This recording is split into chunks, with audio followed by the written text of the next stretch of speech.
Okay, so are you ready?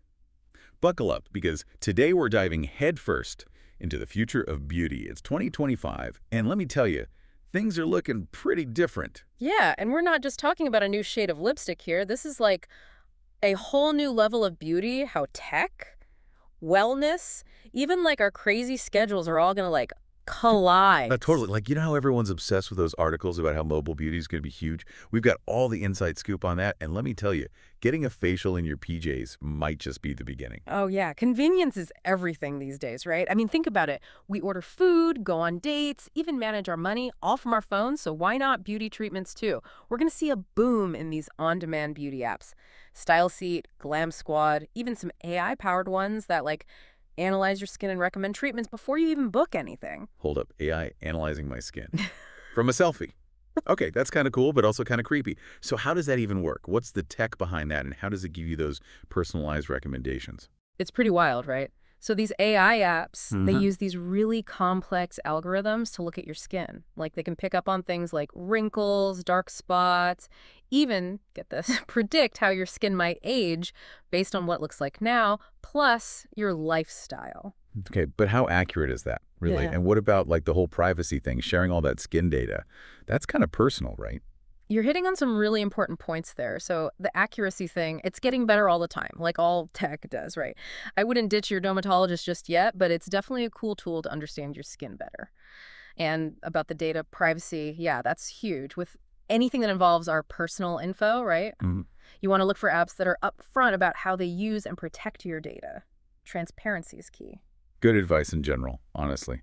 So it's less about replacing experts and more about giving us the info we need, kind of like having a super smart beauty assistant right in our pockets. Exactly. And speaking of personalized experiences, that's another massive trend these articles are all over. 2025 is all about, well, you.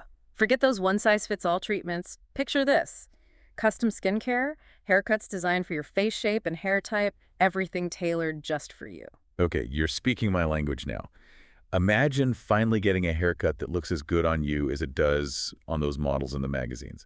So what else is on the menu in this hyper-personalized beauty buffet? What about things like makeup or nail art? Oh, absolutely. Imagine rocking up to an event with nail art that matches your outfit perfectly, or getting those virtual makeup tutorials, but like tailored to your features, your skin tone. The possibilities are endless, really. It's like having a personal glam squad on speed dial ready to roll up right to your door. And speaking of which, everyone's talking about at-home services, right? Is that going to be the ultimate luxury in 2025? Oh, for sure. I mean, who actually has time to waste these days? Busy professionals, parents, we're all swamped. Imagine getting your hair done or even a whole detoxifying facial on your lunch break without even leaving your house. Okay, detoxifying facial sounds amazing. Yeah. And it kind of hints at a bigger trend here, this whole beauty meets wellness thing. It's not just about looking good anymore, it's about feeling good too, right? You got it. It's all about that experience, you know? Imagine a massage at home, maybe with some aromatherapy, lavender, chamomile, all those good vibes. Or even LED light therapy to give your skin an extra boost, and it's all happening in your comfiest PJs. Okay, you're making me want to book an at-home spa day, like right now. But what about those of us who are looking for something a little more unique, a little less ordinary? Are there options beyond the usual facials and Oh, haircuts? that's when things get really interesting. We're seeing a rise in what we call niche mobile beauty, businesses that are laser focused on specific needs. Think like full on bridal packages, hair, makeup, pre wedding facials, everything, and all done wherever the bride wants. Now that's what I call stress-free wedding planning. But it's not just brides, right? I really think about mobile barbershops too, which makes perfect sense. Exactly. Men's grooming is having a moment, and these modal barber shops are all over it. Trendy cuts, beard trims, all that good stuff brought right to their door. It's a whole market that's just exploding right now. And just like everyone else, I'm sure guys appreciate that convenience and the personalized touch. But this all sounds incredible, almost too good to be true, you know? How is technology actually making all of this happen?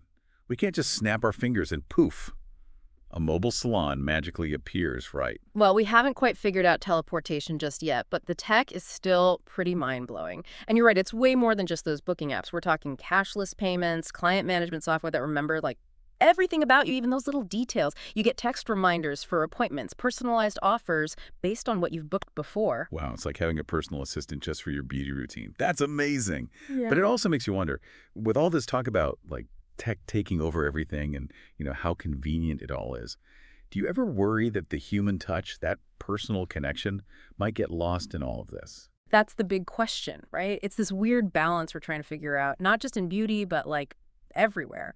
How do we take advantage of all this amazing tech without like losing that human element? Totally. I mean, I love the idea of my stylist, like knowing my coffee order when they show up, Hmm. but I don't want to lose that, that vibe.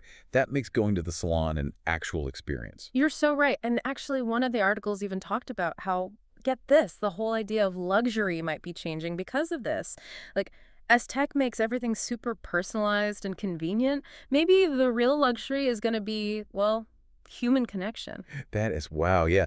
That's actually super interesting. So instead of like the fanciest salon, the real treat in 2025 is going to be that stylist who like really gets you, knows what you want, and it's just someone you actually enjoy being around. Exactly. It's about feeling like you're being taken care of, and that's not something an app can do. It's like they say, people forget what you say, but they never forget how you made them feel. 100%. And that's why it's so important for these mobile beauty businesses to find that sweet spot, using tech to make things easier and more personalized for sure, but never losing sight of like actual human connection. So it's more about like using tech to make that human touch even better, not replace it altogether. Like those AI skin analysis things we talked Yeah. about, that doesn't replace the esthetician. It just gives them more to work with. Totally. It's like a superpower.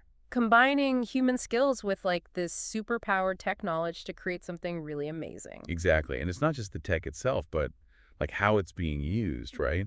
These articles talk about how sustainability is becoming a bigger deal in mobile beauty, eco-friendly products, less waste, all that. For sure. It's Yeah. not just a trend anymore, it's what people care about. Consumers are way more aware of how their choices like impact the planet, and they want to support businesses that get that.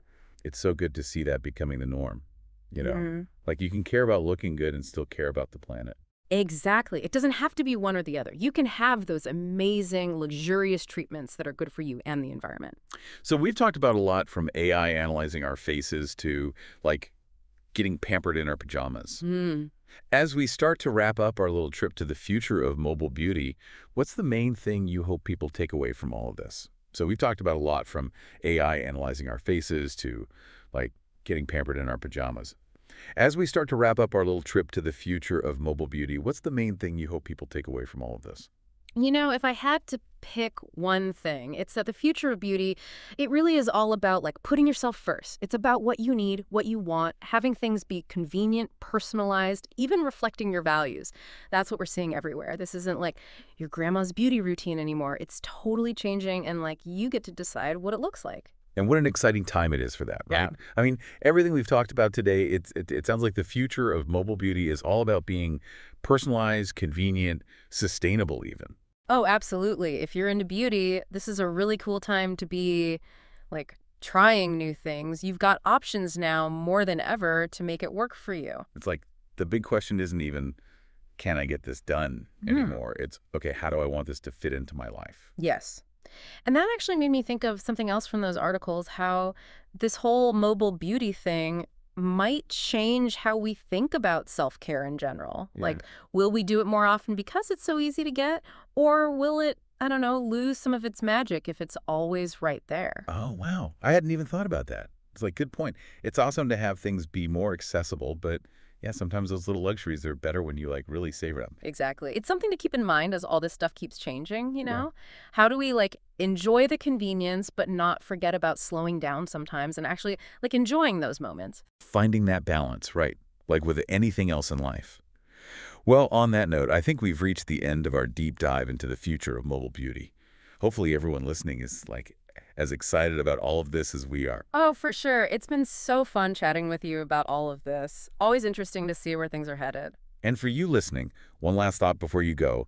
As mobile beauty becomes even more a part of our lives, how could that change how we see, like, beauty standards and how we feel about ourselves? Something to think about as we head into this whole new world of beauty. Until next time, stay curious.